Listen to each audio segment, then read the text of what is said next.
Magia record, Puella, Magi, Madoka, Magica, another story, volume 2 review.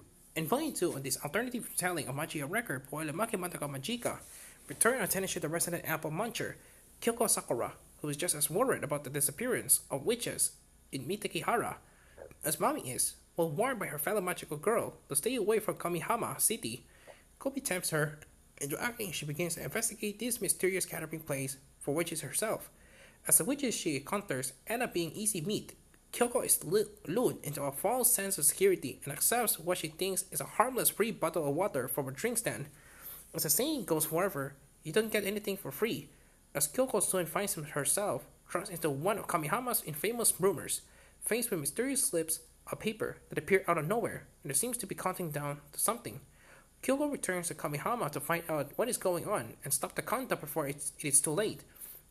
As an existing fan of the franchise, I found this volume to be a bit of a weird one, as he finds himself in an awkward position of having to introduce a lot of the main concepts and characters in the Magia record universe, but to an audience that probably already knows everything about it. This leads to a very awkward plot, drawn expository plotline that needs to be said, but is clearly not the book's main focus, instead of acting as a more of an exploratory character study of Kyoko herself. Whether you will like this volume really rests on whether you can stand sifting drawn by the numbers, find this person, fetch quest to get those more interesting pieces of character development, as there's nothing more to the main investigation than that. This is honestly a shame, as the main setup for the rumor and curse of Kyoko finds herself stuck when he's actually really interesting and could have made for a good race against time to fix everything. But it tends to end up in long-winded chats between the girls. They're only really to make them cute instead, or driving the story and characters forward. Wasting an entire 12th chapter on an unnecessary boob joke didn't impress me either. The actual beats were care about the Kyoko and her internal regret, and her sometimes difficult friendship with Mami, to control well and completely align with her established character in other parts of the franchise. While most fans would know what her general deal is during the TV anime, we get to see the odd moment here of her before she became the jaded unknown warrior. And I love seeing the contrast between then and the fractured relationship she has with Mami now.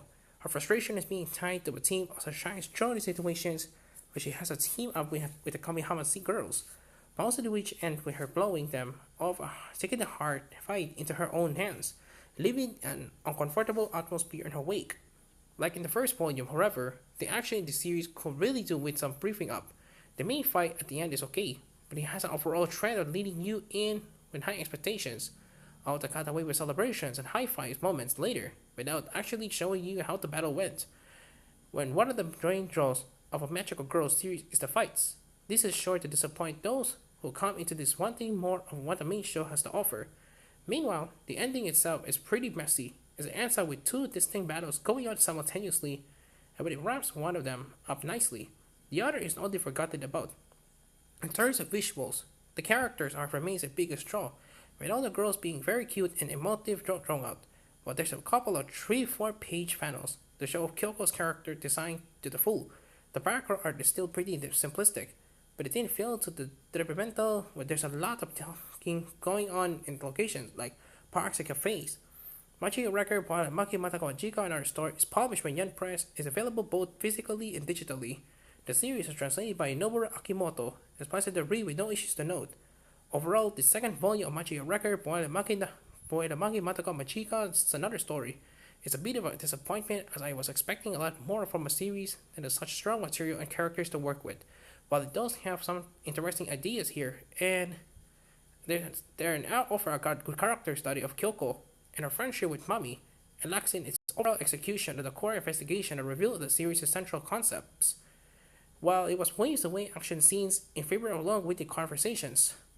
If you're still interested in this, then I might advise you to wait and see if subsequent volumes pick up a bit, but I do fear this may end up being for die-hard Madoka fans only. 5 out of 10.